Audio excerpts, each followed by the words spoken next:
अनिरुद्ध 22 साल का था और आज अपने दोस्त अजय के साथ अपने गांव घूमने आया था। अजय, तुम जाकर कपड़े चेंज कर लो। मैं भी कपड़े चेंज करके आता हूँ। फिर हम कुछ खाने का बंदोबस्त करते हैं। अजय, क्या हुआ? तुम कुछ जवाब क्यों नहीं दे रहे? हाँ हाँ, मैं भी कपड़े चेंज कर लेता हूँ। लेकिन ये बताओ, ये हवेली किसकी है और यहाँ कितनी धूल मिट्टी जमा हुई है? क्या यहाँ पर कोई साफ सफाई करने वाला मेरे नहीं मॉम रखा डैड को गया? तुम जानते ही हो, वो कभी गांव आना ही नहीं चाहते। फिर यहाँ साफ सफाई करने का कोई मतलब ही नहीं है। और रही बात साफ सफाई की, तो मैं कल सुबह होते ही यहाँ अजय सफाई एक करवा कमरे दूंगा। में चला गया और अनिरुद्ध सीढ़ियां चढ़ने लगा। तभी उसे किसी लड़की के गाने की आवाज सुनाई देने लगी। अनिरुद्ध वहीं रुक गया। ये आवाज कैसी है? मुझे बाहर जाकर देखना होगा। हवेली से बाहर आया। आवाज हवेली के पीछे वाले हिस्से से आ रही थी। कुएं के पास एक लड़की अपने खुले बाल रखकर बैठी थी और बहुत सुरीली आवाज से गाना गा रही थी। तुम इतनी रात को यहाँ क्या कर रही हो और गाना भी गा रही हो? क्या तुम्हें डर नहीं लगता? आप कौन हैं और यहाँ क्यों मेरा आए? नाम अनिरुद्ध है और मैं इस हवेली का वारिश हूँ। ये सुनते ही उस लड़की के चेहरे के भाव बदल गए। उसकी आंखों में गुस्सा उतर आया, फिर शांत हो गए। अच्छा, तो आप इस हवेली के मालिक हैं। अच्छा है आप यहाँ आए, वरना आज तक एक परिंदे को भी नहीं देखा फड़फड़ाते हुए। खैर, देर आए दुरुस्त आए। अब अपनी हवेली पर ध्यान दिया करो, कई सालों से वीरान पड़ी तुम्हें है। कैसे पता ये हवेली वीरान पड़ी थी? शहरी बाबू, हम इस गांव के ही है और इस कुएं के पास तो हमारा सदियों से आना जाना है। फिर हमें इस हवेली के बारे में सब कुछ मालूम है। सदियों से मतलब? डरिए मत, मेरा मतलब कई सालों से है। खैर, अब मुझे चलना चाहिए, वरना मेरे बाऊजी मुझे डांटेंगे। लड़की जाने लगी।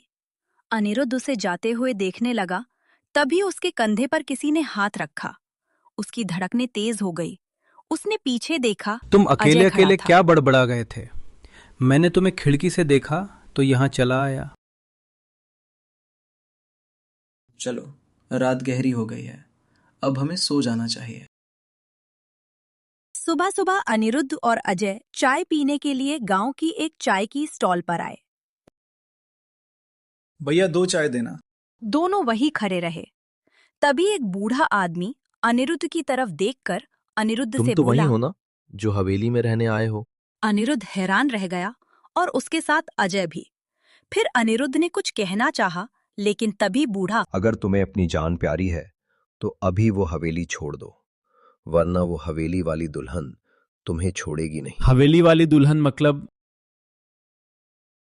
वो बूढ़ा आगे कुछ बोल पाता इससे पहले वहां तेज बारिश होने लगी, जिससे वो बूढ़ा अपने घर जाने लगा और अनिरुद्ध उस बूढ़े को आवाज देता रहा।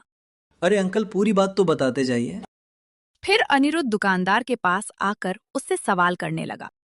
अंकल, क्या आप जानते हैं ये अंकल मुझसे किस दुल्हन की बात कर रहे थे? देखो भाई साहब, मैं कुछ नहीं जानता और कृपया करके मुझसे उस दुल्हन के बारे में कुछ मत कहिए। मैं कुछ नहीं जानता। ये गांव वाले जरूर कुछ छुपा गए। मुझे ऐसा लगता है कुछ राज है इस गांव का। हवेली वाली दुल्हन मतलब हमारी ही हवेली का राज है, लेकिन क्या? फिर अनिरुद्ध अजय को लेकर नदी के किनारे पहुंचा, जहां से झरना भी रहा था और ठंडी हवाएं आ रही थी।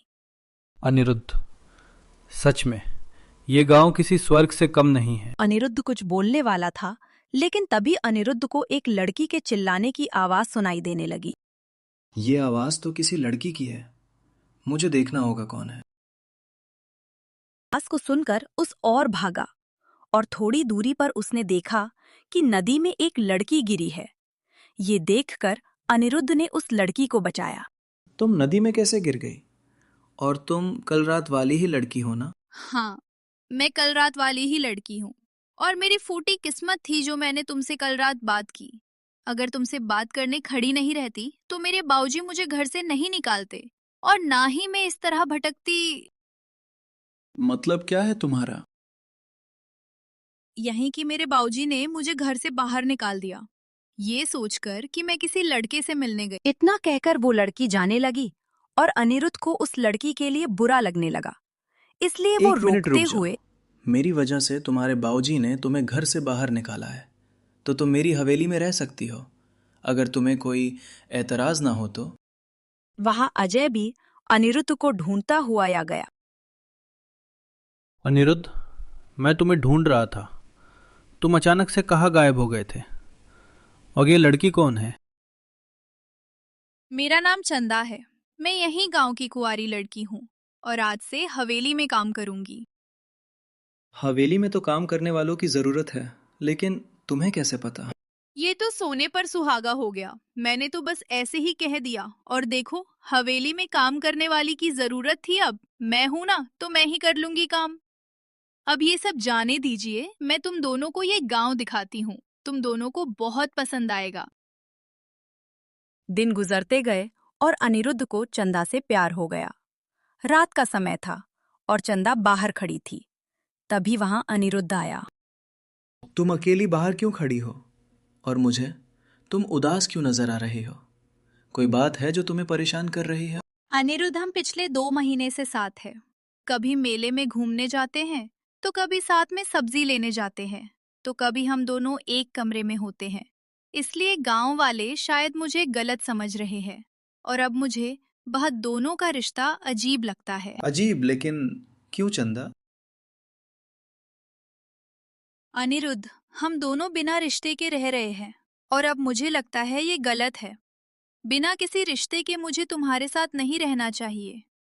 इसलिए मैंने फैसला किया है, मैं सुबह होते ही यहाँ से हमेशा के लिए चली जाऊंगी। नहीं चंदा, मैं तुम्हें कहीं नहीं जाने दूंगा। और अगर तुम्हें लगता है कि हम दोनों का रिश्ता नाजायज है, तो हम कल ही शादी करेंगे और मैं तुम्हें अपनी पत्नी बनाऊंगा। फिर हम कल ही शादी करेंगे अनिरुद्ध, और मैं तुम्हारी हो जाऊंगी हमेशा के लिए। अनिरुद्ध चंदा के इरादे समझ नहीं पा रहा था, और चंदा अनिरुद्ध से शादी करके बरसों से जो करती आ रही थी, वो अनिरुद्ध के साथ करने वाली। ने अजय को सब कुछ बताया, जिसे सुनकर अजय गुस्सा हो गया। उसे अनिरुद्ध का शादी करने का फैसला बिल्कुल पसंद नहीं आया, जिसे वो अनिरुद्ध से गुस्से से बोला। अनिरुद्ध, तुम्हारा शादी करने का फैसला सही नहीं है। तुम उस लड़की को सिर्फ 2 महीने से जानते हो और इतनी जल्दी शादी करने की बात कर रहे हो। ये सही नहीं है। देखो अजय, मैं उस लड़की से प्यार करता हूँ और मैं उससे कल शादी करने जा रहा हूँ। अगर तुम मेरी शादी में आना चाहते हो तो आ सकते हो, बाकी तुम्हें फिक्र करने की इतना जरूरत कहकर नहीं है। अनिरुद्ध चला गया और अजय को चंदा कुछ सही नहीं लग रही थी, इसलिए वो खुद से बात करने लगा। मुझे उस चंदा के बारे में जानना होगा। आखिर उसने क्या जादू कर दिया मेरे दोस्त पर, जो मेरा दोस्त उससे इतने कम समय में शादी करने के लिए तैयार हो गया। अनिरुद्ध और चंदा दोनों ही सुबह सुबह शादी का जोड़ा पहनकर तैयार हो गए थे। अनिरुद्ध, चलो हम शादी कर लेते हैं और हमेशा के लिए एक दूसरे के हो जाते हैं। हाँ चलो चंदा, हम चलते हैं।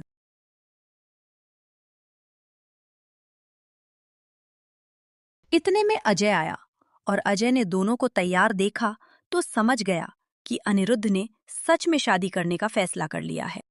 अजय, क्या तुम हमारे साथ चल रहे हो? नहीं, मैं नहीं आ पाऊंगा, मुझे कुछ काम है। अनिरुद्ध को अपने दोस्त की बात सुनकर बुरा तो लगा, लेकिन उसने आगे कुछ नहीं कहा और चंदा को अपने साथ लेकर शादी करने चला गया।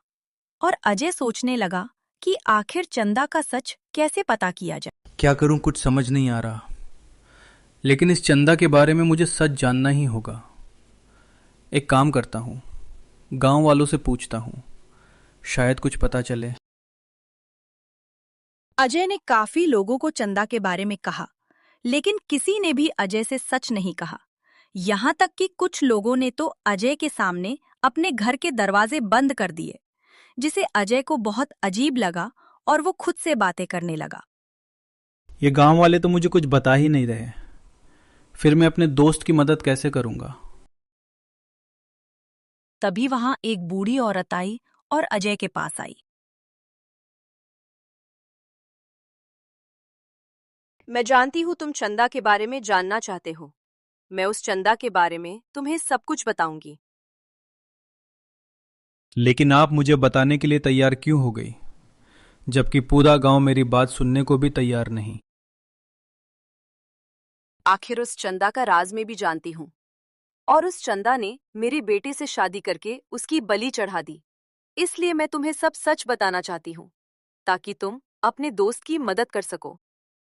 बलि चढ़ा दी मतलब यही कि वो चंदा कोई इंसान नहीं, बल्कि एक चुड़ैल है, और वो एक कुंवारी लड़की है जो अपनी शादी के सपने सजोए बैठी थी।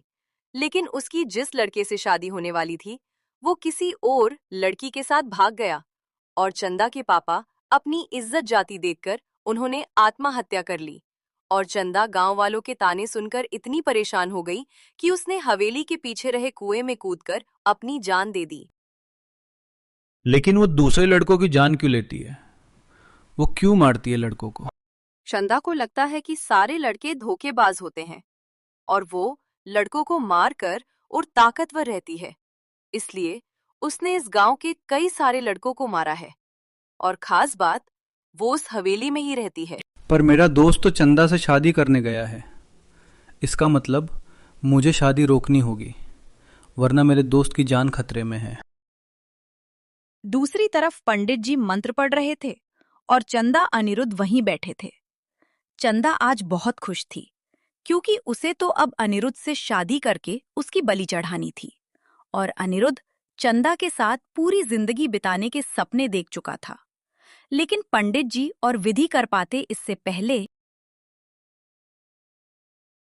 रुक जाओ निरुद्ध, तुम्हारी शादी नहीं हो सकती। लेकिन क्यों अजय? क्योंकि चंदा एक लड़की नहीं, बल्कि एक चुड़ैल है। अजय ने अनिरुद्ध को सब कुछ बताया, जिसे सुनकर अनिरुद्ध को झटका सा लगा। वो ये झटका बर्दाश्त नहीं कर पाया और वहीं बेहोश हो गया।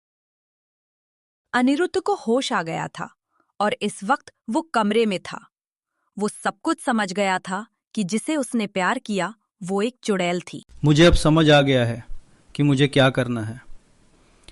अब मुझे इस चंदा की कहानी यही खत्म करनी होगी, ताकि वो मेरी तरह औरों के दिल ना तोड़े।